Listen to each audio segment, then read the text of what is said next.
আলহামদুলিল্লাহ, আল্লাহ পাক রব্বুল আলামিনের দরবারে লক্ষ কোটি শুকর যে মহান আল্লাহ তাআলা আমাদেরকে দয়া করে মায়া করে পবিত্র জিলহজ মাসের 10 তারিখে ঈদুল আজহার নামাজ আদায় করার জন্য আমাদের সকলকে জামে মসজিদে উপস্থিত হওয়ার তৌফিক দিয়েছেন।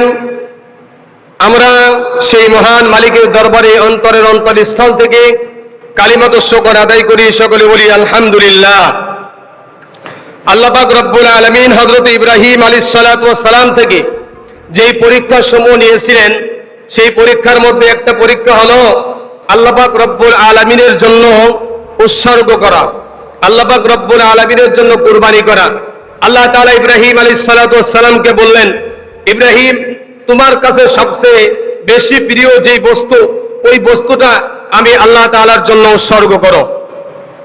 তখনই হযরত ইব্রাহিম আলাইহিস সালাতু ওয়াস সালাম মনস্থির করে ফেললেন যে পৃথিবীর বুকে আল্লাহর পরে সবচেয়ে প্রিয় বস্তু হলো আমার সন্তান হযরত ইসমাঈল আলাইহিস সালাতু ওয়াস সালাম। ফালাম্মা বালাগা মা'হুস সায়া ক্বালা ইয়া বুনাইয়া, আল্লাহ পাক রব্বুল আলামিন বলেন ইব্রাহিম আলাইহিস সালাতু ওয়াস সালামের সন্তান ইসমাঈল আলাইহিস সালাতু ওয়াস সালাম ফালাম্মা বালাগা মা'হুস সায়া, যখন তার সন্তানের সঙ্গে সন্তান যখন পিতার সঙ্গে চলাফেরা করার বয়সে উপনীত হলেন, 8 বছর 9 বছর 10 বছর বয়সে যখন উপনীত হলেন, সন্তান বাবার সঙ্গে চলতে পারে, বাবা সন্তানের সঙ্গে চলতে পারে, বাবার সঙ্গে সন্তান কথা বলতে পারে, সন্তান বাবার সঙ্গে কথা বলতে পারে। দীর্ঘ 9টা বছর পর্যন্ত যে ইব্রাহিম আলাইহিস সালাতু ওয়াস সালামের সঙ্গে ইসমাঈলের কোনো সাক্ষাৎ ছিল না, কোনো কথাবার্তা ছিল না, কোনো মোবাইলের কোনো যোগাযোগ ছিল না, চিঠির মাধ্যমে কোনো যোগাযোগ ছিল না। একমাত্র 9টা বছর পরে ইব্রাহিম আলাইহিস সালাতু ওয়াস সালাম তার সন্তানকে দেখতে যাবে, সন্তানের সঙ্গে দেখা করার জন্য যাবে। ফালাম্মা বালাগা মা'হুস সায়া, আল্লাহ তাআলা বলেন ইব্রাহিম আলাইহিস সালাতু ওয়াস সালামের সন্তান ইসমাঈল আলাইহিস সালাতু ওয়াস সালাম যখন তার পিতার সঙ্গে চলাফেরা করার বয়সে উপনীত হলেন, ঠিক এই মুহূর্তে ইব্রাহিম আলাইহিস সালাতু ওয়াস সালাম সন্তানের সঙ্গে দেখা করার জন্য প্রস্তুত হলেন, রওনা হয়ে গেলেন।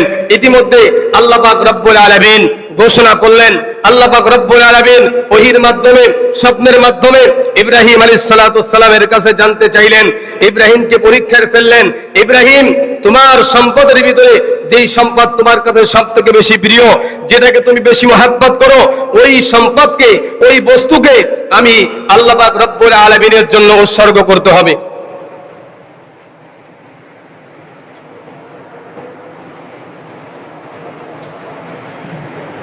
ইব্রাহিম আলাইহিস সালাতু ওয়াস সালাম মনস্থির করে ফেললেন যে পৃথিবীর বুকে আল্লাহ পাক রব্বুল আলামিনের পরে সবচেয়ে প্রিয় বস্তু হলো আমার ইসমাঈল, ইসমাঈল থেকে বেশি প্রিয় বস্তু আর কিছু নাই।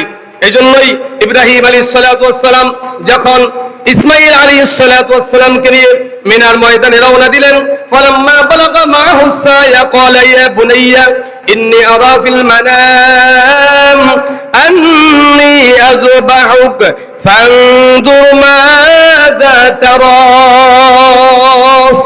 ইব্রাহিম আলাইহিস সালাতু ওয়াস সালাম ইসমাঈল আলাইহিস সালাতু ওয়াস সালামকে যখন মিনার ময়দানে নিয়ে গেলেন, লম্বা চওড়া ঘটনা আমরা ইতিপূর্বে শুনেছি।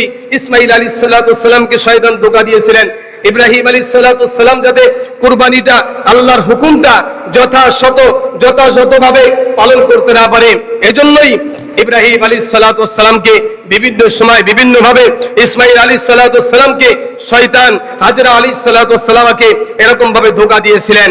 কিন্তু ধোঁকার ভিতরে এরা হাজরা আলাইহিস সালাতু ওয়াস সালামও পড়ে নাই, ইসমাঈল আলাইহিস সালাতু ওয়াস সালাম পড়ে নাই, ইব্রাহিম আলাইহিস সালাতু ওয়াস সালাম পড়ে নাই। সমস্ত বাধা বিপত্তি পিছনে ফেলে দিয়ে ইব্রাহিম আলাইহিস সালাতু ওয়াস সালাম ইসমাঈল আলাইহিস সালাতু ওয়াস সালামকে নিয়ে যখন মিনার ময়দানে উপস্থিত হলেন, তখনই আল্লাহ পাক রব্বুল আলামিনের বাণী ইসমাঈল আলাইহিস সালাতু ওয়াস সালামকে ইব্রাহিম আলাইহিস সালাতু ওয়াস সালাম বললেন। ইব্রাহিম যেই কথাগুলো ইসমাঈলকে বলেছিলেন, ওই কথাগুলোই আল্লাহ পাক রব্বুল আলামিন তার কোরআনের ভাষায়, আরবি ভাষায়, তার নিজের ভাষায় মুহাম্মদে আরবি রাসূলুল্লাহ সাল্লাল্লাহু আলাইহি সাল্লামের পরে নাজিল করে দিয়ে বলেন, ক্বালা ইয়া বুনাইয়া, হে আমার ছেলে, ইন্নী আরা ফিল মানাম, আমি দেখেছি তোমাকে জবাই করতেছি, ইন্নী আরা ফিল মানাম আন্নী আযবাহুক, আমি তোমাকে জবাই করতেছি, এই স্বপ্নটা আমি দেখেছি রাত্রে বেলায়। ফিল মানামি আন্নী আযবাহুকা ফানজুর মাযা তারা। ও ইসমাঈল, আমি আল্লাহ পাক রব্বুল আলামিনের পক্ষ থেকে আদেশকৃত হয়েছি, আমি স্বপ্ন দেখেছি আমি তোমাকে জবাই করতেছি, কুরবানি করতেছি, আমি আল্লাহর জন্য তোমাকে উৎসর্গ করতেছি। এখন তোমার মতামত একটু আমি জানতে চাই। ইব্রাহিম আলাইহিস সালাতু ওয়াস সালাম, ইসমাঈলের মতামত জানার কোনো প্রয়োজন ছিল না, যেখানে আল্লাহ তাআলা নিজেই হুকুম করেছেন ইব্রাহিম আলাইহিস সালাতু ওয়াস সালাম যে কোনো ভাবে যে কোনো কিছুর বিনিময়ে হোক না কেন, ইসমাঈল আলাইহিস সালাতু ওয়াস সালামের ইব্রাহিম আলাইহিস সালাতু ওয়াস সালামের পরে যে আদেশ হয়েছে, আল্লাহর পক্ষ থেকে যে হুকুম জারি হয়েছে, ওই হুকুমটা পালন করবে। তবে যাকে পালন করা হচ্ছে, যাকে আল্লাহর জন্য উৎসর্গ করে দেওয়া হবে, তার জন্য তার কাছে থেকে কিছু অনুমতি চাওয়া উচিত। সে কি আল্লাহর জন্য উৎসর্গ হতে সে প্রস্তুত আছে কিনা? এই জন্যই মূলত আল্লাহ পাক রব্বুল আলামিনের নবী হযরত ইব্রাহিম আলাইহিস সালাতু ওয়াস সালাম ইন্নী আরা ফিল মানাম আন্নী আযবাহুকা ফানজুর মাযা তারা, আমি যে স্বপ্ন দেখেছি এই স্বপ্নটা আমি বাস্তবায়িত করব, আমি তোমাকে আল্লাহর জন্য উৎসর্গ করব, আমি তোমাকে আল্লাহর জন্য কুরবানি করব। আল্লাহ তোমাকে চেয়েছে, তুমি এই কথার পরে একমত আছো কিনা? আল্লাহর জন্য কুরবানি হবে, আল্লাহর জন্য উৎসর্গ হবে, তুমি প্রস্তুত আছো কিনা? ইব্রাহিম আলাইহিস সালাতু ওয়াস সালাম যখন এই কথা বললেন, ইন্নী আরা ফিল মানাম আন্নী আযবাহুকা ফানজুর মাযা তারা, ক্বালা ইয়া আবাতি ফাল মা তু'মার সাতাজিদুনি ইনশাআল্লাহু মিনাস সাবিরিন। ক্বালা ইয়া আবাতি ফাল, হে আমার পিতা, আপনাকে যে আদেশ করা হয়েছে, আপনাকে যে হুকুম করা হয়েছে, আপনাকে যে কথাগুলো বলা হয়েছে, ইয়া আবাতি ফাল মা তু'মার, যত সময় যত সম্ভব যত ভাবে আপনি ওই আদেশটা পালন করেন। মা তু'মার, আপনি সংকোচ বোধ করেন না। সাতাজিদুনি ইনশাআল্লাহু মিনাস সাবিরিন, আমি ধৈর্যশীল, আপনি আমাকে ধৈর্যশীলদের অন্তর্ভুক্ত পাবেন। আপনি আমার কাছ থেকে অসন্তুষ্টির কোনো কিছু পাবেন না। আপনি চিন্তা করেন না, আপনার বিচলিত হওয়ার কোনো কারণ নেই।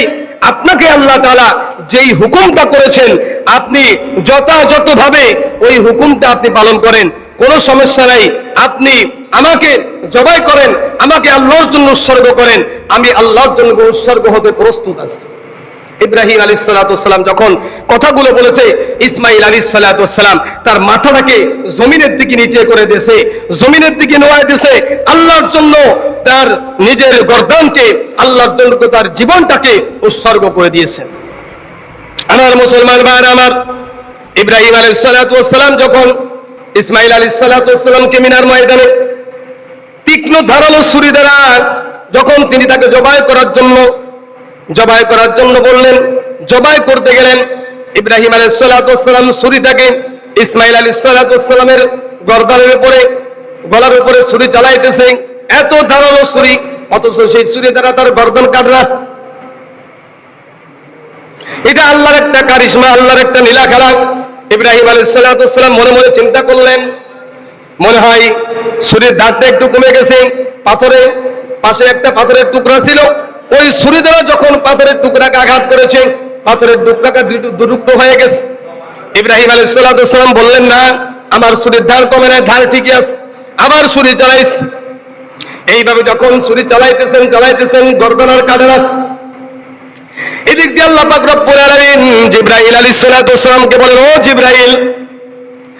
জিবরাইল, আমি আল্লাহ পাক রব্বুল আলামিন চাই না ইসমাঈল আলাইহিস সালাতু ওয়াস সালাম মিনার ময়দানে হত্যা হয়ে যাক, জবাই হয়ে যাক, উৎসর্গ হয়ে যাক। জিবরাইল আলাইহিস সালাতু ওয়াস সালামকে আল্লাহ পাক রব্বুল আলামিন ডাক দিলেন, ইব্রাহিম, ও জিবরাইল, জলদি করে যাও, জান্নাত থেকে একটা দুম্বা নিয়ে চলে যাও। ইব্রাহিম আলাইহিস সালাতু ওয়াস সালাম মিনার ময়দানে ইসমাঈলকে জবাই করতেছে, ইসমাঈলকে উৎসর্গ করতেছে। ওই ইসমাঈলের ছুরির নিচেই তুমি, ইব্রাহিম আলাইহিস সালাতু ওয়াস সালামের ছুরির নিচেই ইসমাঈলকে রাখা আছে। ইসমাঈলকে ওখান থেকে সরাইয়া জান্নাতি দুম্বা ওই ছুরির নিচেই তুমি রেখে দাও। হযরত জিবরাইল আলাইহিস সালাতু ওয়াস সালাম তার জিন্দেগির ভিতরে যত কাজ করেছে, তিনটা কাজ সবথেকে বেশি কষ্ট হয়েছে। হযরত জিবরাইল আলাইহিস সালাতু ওয়াস সালামের 600 পাখা ছিল।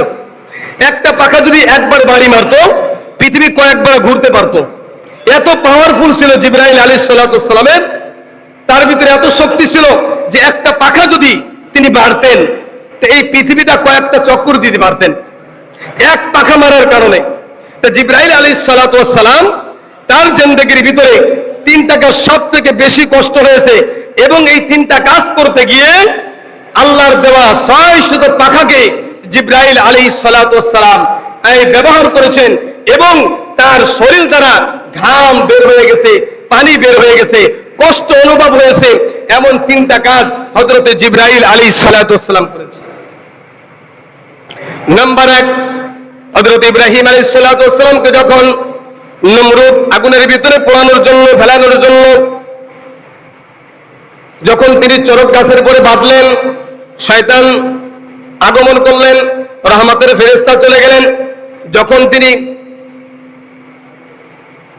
আগুনের ভিতরে ফল পড়বে, এমন মুহূর্তে হযরত জিবরাইল আলাইহিস সালাতু ওয়াস সালামকে আল্লাহ পাক রব্বুল আলামিন ডাক দেওয়া, ও জিবরাইল, আমার নবী ইব্রাহিম খলিলুল্লাহ আগুনের ভিতরে পড়ে যাইতেছে, তুমি একটা ব্যবস্থা করো।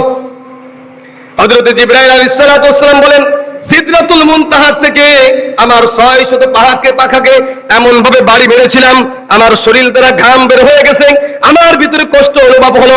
আমি ইব্রাহিম আলাইহিস সালাতু ওয়াস সালামকে আগুনের থেকে বাঁচানোর জন্য, আগুনটাকে ফুল বাগিচা বানানোর জন্য, আল্লাহ পাক রব্বুল আলামিনের আদেশটা পালন করার জন্য আমার 600 পাখাকে আমি জিবরাইল আলাইহিস সালাতু ওয়াস সালাম ব্যবহার করেছি।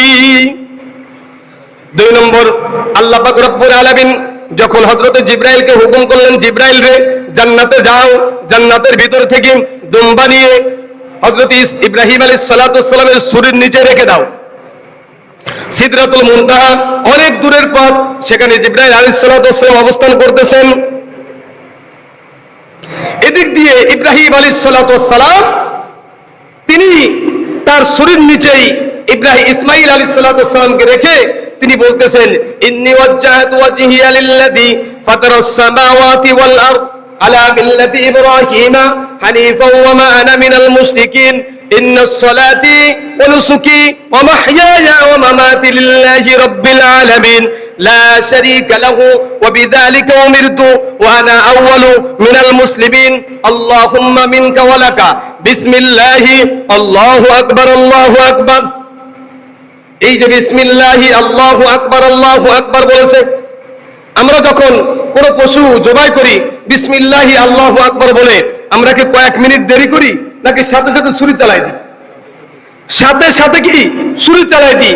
ইব্রাহিম আলাইহিস সালাতু ওয়াস সালাম বিসমিল্লাহ বলে ফেলেছে, আল্লাহু আকবার বলে ফেলেছে, ছুরি চালাইবে, এই সময়ের ভিতরে, সেকেন্ডের ভিতরে জিবরাইলকে আদেশ করা হলো, জিবরাইল জান্নাতের ভিতরে দুম্বা নিয়ে জলদি করে চলে যাও মিনার ময়দানে, ওখানে যে ইব্রাহিমের ছুরির তলায় যে ইসমাইল আছে, ইসমাইলকে সরাইয়া ওখানে তুমি জান্নাতি দুম্বাকে রেখে দাও। ইব্রাহিম আলাইহিস সালাতু ওয়াস সালাম আল্লাহর হুকুমকে পালন করার জন্য সে উঠে পড়েছে, সে আল্লাহর হুকুমকে বাস্তবায়িত করবে। তার ছেলেও যদি জবাই হয়ে যায়, কুরবানি হয়ে যায়, তার কাছে কোনো আসা যায় না। যাও জিবরাইল, তুমি এখনই জলদি করে চলে যাও। ইব্রাহিম আলাইহিস সালাতু ওয়াস সালামের শরীর নিচেই আমার ইসমাইলকে আমি জবাই হতে চাই না, আমি ইব্রাহিম আলাইহিস সালাতু ওয়াস সালামের হাতে ইসমাইল জবাই হোক, এটা আমি আল্লাহ চাই না, জান্নাতে দুম্বাকে নিয়ে যাও। এই মুহূর্তে এত সময়ের ভিতরে জিবরাইল আলাইহিস সালাতু ওয়াস সালাম তার 650 পাখাকে তিনি ওখান থেকে মেরে জান্নাতের ভিতরে গেলেন। জান্নাত থেকে দুম্বা নিয়ে মিনার ময়দানে উপস্থিত হতে জিবরাইল আলাইহিস সালাতু ওয়াস সালামের কত কষ্ট হয়েছে, কত মেহনত হয়েছে।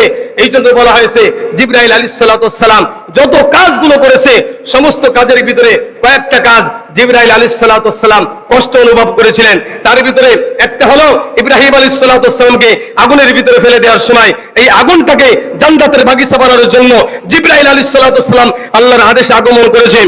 দ্বিতীয়, হযরত ইব্রাহিম আলাইহিস সালাতু ওয়াস সালাম ইসমাইলকে কুরবানি করবে, বিসমিল্লাহি আল্লাহু আকবার এইটুক সময় ভিতরে আল্লাহ পাক রব্বুল আলামিন হুকুম করলেন জিবরাইলকে, জান্নাতের ভিতরে যাও, জান্নাত থেকে দুম্বা নিয়ে ইসমাইল আলাইহিস সালাতু ওয়াস সালামের ওখানে রেখে ইসমাইলকে সরাই নিয়ে আসো। এই সময়ের ভিতরে জিবরাইল আলাইহিস সালাতু ওয়াস সালাম জান্নাতের ভিতরে গিয়েছেন, মিনার ময়দানে ওই জান্নাতি দুম্বা নিয়ে উপস্থিত হয়েছেন, তার শরীর দ্বারা ঘাম বের হয়ে গেছে, তিনি কষ্ট অনুভব করলেন। তৃতীয় হলো যখন হযরতে ইউসুফ আলাইহিস সালামকে 70 গজ মাটির নিচেই একটা কুয়ার ভিতরে তার ভাইরা দড়ি বেঁধে যখন ফেলে দিয়েছিল, যখন দড়ির মাথা কেটে দিয়েছিল, অল্প সময়ের ভিতরে নিচেই চলে যাবে, বিশাল একটা পাথর রয়েছে নিচের ভিতরে। জিবরাইল আলাইহিস সালামকে আল্লাহ পাক রব্বুল আলামিন আদেশ করলেন, জিবরাইল, আমার নবী ইউসুফ আলাইহিস সালাম গর্তের ভিতরে যদি পড়ে যায়, বিশাল একটা পাথর রয়েছে, ওই পাথরটা তার মাথার ভিতরে লাগবে, তার মাথাটা পাথরের কাছে লাগবে, আমার ইউসুফ আলাইহিস সালাম ওখানে মৃত্যু হতে পারে, তার আঘাত প্রাপ্ত হতে পারে। জলদি করে জিবরাইল তুমি যাও, আমার ইউসুফ আলাইহিস সালামের জন্য কিছু ব্যবস্থা করো। হযরতে জিবরাইল আলাইহিস সালাম তার শয়শত পাখাটা মেরে ওই কুয়ার ভিতরে ফেলে তার হাতের ভিতরে হযরতে ইউসুফ আলাইহিস সালামকে রেখে দিয়েছিলেন। এই সময়টা, এই 3টা সময় কিতাবের ভিতরে পাওয়া যায় হযরতে জিবরাইল আলাইহিস সালামের কষ্ট হয়েছিলেন। আমার মুসলমান ভাইরা, ইব্রাহিম আলাইহিস সালাম যখন বিসমিল্লাহি আল্লাহু আকবার এভাবেই যখন তার চোখটা বেঁধে যখন বিসমিল্লাহি আল্লাহু আকবার বলেছে, আল্লাহু আকবার আল্লাহু আকবার লা ইলাহা ইল্লাল্লাহু আল্লাহু আকবার ওয়া লিল্লাহিল হামদ তাকবীরে তাশরিক বলে দিয়েছেন, জবাই হয়ে গেছে। ইব্রাহিম আলাইহিস সালাম খুশি যে আমার সন্তান, আমি আল্লাহ পাক রব্বুল আলামিনের জন্য আমার সন্তানকে উৎসর্গ করতে পেরেছি। কদ সাদ্দাক্তার রুইয়া ইন্না কাযালিকা নাজিসিল মুহসিনিন। আল্লাহ পাক রব্বুল আলামিন যখন ইব্রাহিম আলাইহিস সালাম তার চোখটা খুলেছেন, দেখেন যে তার সন্তান তার পাশে দাঁড়িয়ে রয়েছে অক্ষত অবস্থায়, তার সন্তানের কোনো কিছু হয় নাই, অথচ ওখানে একটা দুম্বা কুরবানি হয়ে গেছে। ইব্রাহিম আলাইহিস সালাম চিন্তায় পড়ে গেলেন, আমার সন্তানকে আমি উৎসর্গ করতে পারলাম না, না জানি আমার কুরবানি আল্লাহর জন্য কবুল হয় নাই। আল্লাহ পাক রব্বুল আলামিন তখন বললেন, কদ সাদ্দাক্তার রুইয়া ইন্না কাযালিকা নাজিসিল মুহসিনিন। ও ইব্রাহিম, আমি আল্লাহ পাক রব্বুল আলামিন শুধুমাত্র তোমাকে পরীক্ষা করতে চেয়েছিলাম যে আমার হুকুমটাকে তুমি বাস্তবায়িত করবা কিনা, আমাকে মহব্বত বেশি তোমার অন্তরের ভিতরে নাকি তোমার সন্তান ইসমাইলের মহব্বত তোমার অন্তরের ভিতরে আছে, এটাকে শুধু আমি আল্লাহ পাক রব্বুল আলামিন দেখতে চেয়েছিলাম। কিন্তু কদ সাদ্দাক্তার রুইয়া ইন্না কাযালিকা নাজিসিল মুহসিনিন, তোমার স্বপ্নটাকে তুমি যথাযথভাবে পালন করেছো, আমি আল্লাহ পাক রব্বুল আলামিন তোমার কুরবানিকে কবুল করে নিয়েছি। সম্মানিত মুসলমান ভাইরা, আজকে সেই কুরবানির দিন। রাসূল আরবি সাল্লাল্লাহু আলাইহি ওয়াসাল্লাম বলেন, যাদের পরে কুরবানি ওয়াজিব হয়েছে, যাদের পরে কুরবানি আবশ্যকী হয়েছে, যাদেরকে আল্লাহ তাআলা দান দৌলত টাকা পয়সার মালিক দিয়েছে, রাসূল আরবি সাল্লাল্লাহু আলাইহি ওয়াসাল্লাম বলেন, ওরা যেন আমার ঈদগাহে না আসে, যদি কুরবানি না করে তারা যেন ঈদের নামাজ না পড়তে, আমার ঈদগাহে যেন ঈদের নামাজ পড়তে না আসে। যেই রাসূল উম্মতের জন্য এত মায়া, এত দরদ, 63 বছর জিন্দেগি উম্মতের পিছনে কাটিয়ে দিয়েছে, উম্মতের মাগফিরাতের জন্য কত দোয়া করেছে, সেই নবী বলতেছেন আজকে এইটা দিন, এই যে দিন, যে জিলহজের 10 তারিখ, আজকে এই দিনে যত ইবাদত আমরা করব, সমস্ত ইবাদতের থেকে শ্রেষ্ঠ ইবাদত হলো আল্লাহ পাক রব্বুল আলামিনের কাছে কুরবানি করা। এই জন্যই রাসূল আরবি সাল্লাল্লাহু আলাইহি ওয়াসাল্লাম বলেছেন, যাদেরকে টাকা পয়সা ধন দৌলতের মালিক আল্লাহ তাআলা বানিয়েছেন, ওই লোকটা যদি কুরবানি না করে তাহলে সে যেন ঈদের নামাজ পড়তে ঈদগাহে না আসে, ঈদের নামাজ না পড়তে আসে, তার জন্য ঈদের নামাজ নয়। আল্লাহ পাক রব্বুল আলামিনের হাবিব তাকে নিষেধ করেছে, খবরদার সে যেন ঈদের নামাজ না পড়তে আসে। এই জন্য মুসলমান ভাইরা, আল্লাহ তাআলা আমাদের সকলকে, যাদেরকে দৌলত দিয়েছেন, সবাইকে আল্লাহ পাক রব্বুল আলামিন এই জিলহজ মাসের 10 তারিখে 10, 11, 12 3 দিন কুরবানি করা যায়। যারা আজকে না দিবে আগামীকাল দিব, আগামীকাল না দিতে পারবে পরের দিন বর্ষগা দিব, 3 দিনের ভিতরে কুরবানি দিব। আল্লাহ পাক রব্বুল আলামিন আমাদের সকলকে কুরবানি করার তৌফিক দান করেন। ওয়া মা তৌফিক ইল্লা বিল্লাহ।